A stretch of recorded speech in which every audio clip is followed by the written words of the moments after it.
Good morning student. Hello, कैसे हैं आप? मैं उम्मीद करता हूं कि आप सब ठीक होंगे। तो बच्चों, आज हम जो चैप्टर 2 है, पार्ट 2 है बचपन, इसको कृष्णा सोबती ने लिखा है। यानी इसकी जो लेखिका हैं कृष्णा सोबती हैं, और यह बचपन जो है संस्मरण है। बचपन क्या है? संस्मरण है। संस्मरण बच्चों उसे कहते हैं कि जब कोई राइटर यानी अपने जीवन में जो कुछ घटित हो चुका है, जो चीज़ें हो चुकी हैं, जब उनको वो लिखता है एक यादगार के रूप में, तो वही संस्मरण कहलाता है। तो बच्चों, आज हम इसके जो प्रश्न उत्तर हैं, प्रश्न अभ्यास, क्वेश्चन एक्सरसाइज, उस पर आते हैं। पहला प्रश्न है इसमें संस्मरण से यानी पहला प्रश्न है बच्चों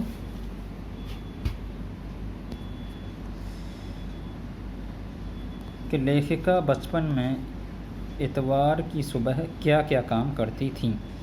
लेखिका बचपन में इतवार की सुबह क्या क्या काम करती थीं। बच्चों, इसका हमने अलग से बनाया है, और इसका यानी उत्तर इसका इस तरह से होगा कि लेखिका बचपन में इतवार की सुबह अपने मोजे धोती थीं और अपने जूते पर पॉलिश करके उन्हें चमकाती थीं। ठीक है बच्चों। दूसरा प्रश्न, तुम्हें बताऊंगी कि हमारे समय और तुम्हारे समय में कितनी दूरी हो चुकी है। इस बात के लिए लेखिका क्या क्या उदाहरण देती हैं। उत्तर बच्चों इसका इस तरह होगा।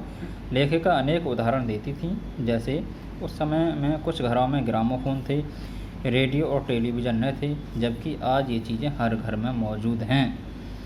ठीक है बच्चों। और दूसरा उदाहरण ये देती थी लेखिका, आज कुल्फ़ी आइसक्रीम में और कचौड़ी समोसा। इसे बच्चों ये समासो लिखा हुआ समोसा करेंगे, यानी ये मात्रा इसे कैंसिल आप कर देंगे। यहाँ पर ये मात्रा यहाँ पर नहीं आएगी, बल्कि ये मात्रा आप यहाँ लगाएंगे। ठीक है बच्चों। समोसा पैटीज़ में बदल गए हैं। तीसरा पॉइंट, इन लेखिका जो उदाहरण के तौर पर देती है, शरबत कोक पेप्सी में बदल गया है। ठीक है बच्चों।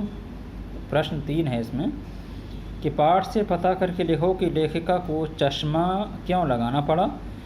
चश्मा लगाने पर उनके चचेरे भाई उन्हें क्या कहकर चिढ़ाते थे। तो बच्चों, इसका उत्तर इस तरह से आप देंगे कि लेखिका को चश्मा नज़र कमज़ोर होने की वजह से लगाना पड़ा।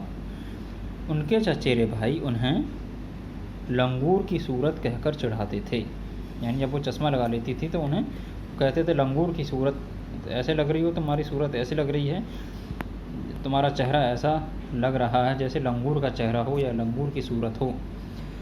अब इसमें अगला सवाल है, इस एक्सरसाइज का लास्ट सवाल, लेखिका अपने बचपन में कौन कौन सी चीज़ें मज़ा ले लेकर खाती थी, उनमें से प्रमुख फलों के नाम लिखो। तो बच्चों, इसका उत्तर आप इस तरह देंगे, लेखिका अपने बचपन में समोसा, कुल्फ़ी, गरम चने, अनारदाने का चूर्ण, चॉकलेट, पेस्ट्री तथा फल मज़े ले लेकर खाती थीं। उनमें से कुछ प्रमुख फलों के नाम जैसे काफल और चेस्टनट हैं। इसके अतिरिक्त वह शहतूत, फालसे तथा खसखस का शरबत पीती थीं। तो बच्चों, यही प्रश्न आपको करने हैं। इसके अलावा हमने आपके एग्ज़ाम के हिसाब से यानी कुछ जो सवाल जैसे हमारे आते हैं, 1 नंबर का सवाल आता है और बहुविकल्पीय प्रश्न होते हैं, ऑब्जेक्टिव टाइप प्रश्न होते हैं, तो वो उस तरह के सवाल हमने तैयार किए हैं ताकि आप आसानी से उनको कर सकें, कोई प्रॉब्लम्स आपको ना हो। तो बच्चों, इसी में ये कुछ सवाल हैं, इनको हम देख लेते हैं। ये कुछ महत्वपूर्ण प्रश्न के नाम से हैं। कुछ महत्वपूर्ण प्रश्न। तो बच्चों, इसमें पहला प्रश्न है, लेखिका को प्रत्येक शनिवार को क्या पीना पड़ता था। यानी लेखिका को प्रत्येक शनिवार को क्या पीना पड़ता था। बच्चों, इसका उत्तर ऑलिव ऑयल होगा। ठीक है। प्रश्न 2, ऐनक के कारण लोग लेखिका को क्या पीने की सलाह दिया करते थे। इसमें आप देंगे कि दूध पीने की सलाह दिया करते थे लोग ऐनक के कारण लेखिका को। बच्चों आगे चलिए। किसकी कमी के कारण लेखिका को अपना चेहरा खाली खाली लगता है। तो बच्चों इसका उत्तर होगा चश्मे की कमी के कारण। ठीक है बच्चों। अगला सवाल, लेखिका के बचपन में किस रंग के रिबन बालों में लगाने का चलन था, यानी कि रिवाज था, चलन था, ट्रेंड था। तो बच्चों इसका उत्तर आप देंगे रंग बिरंगे रिबन लगाने का लेखिका के बचपन में बालों में लगाने का चलन था। बच्चों अगला सवाल, परिवार के लोग लेखिका को क्या कहा करते थे।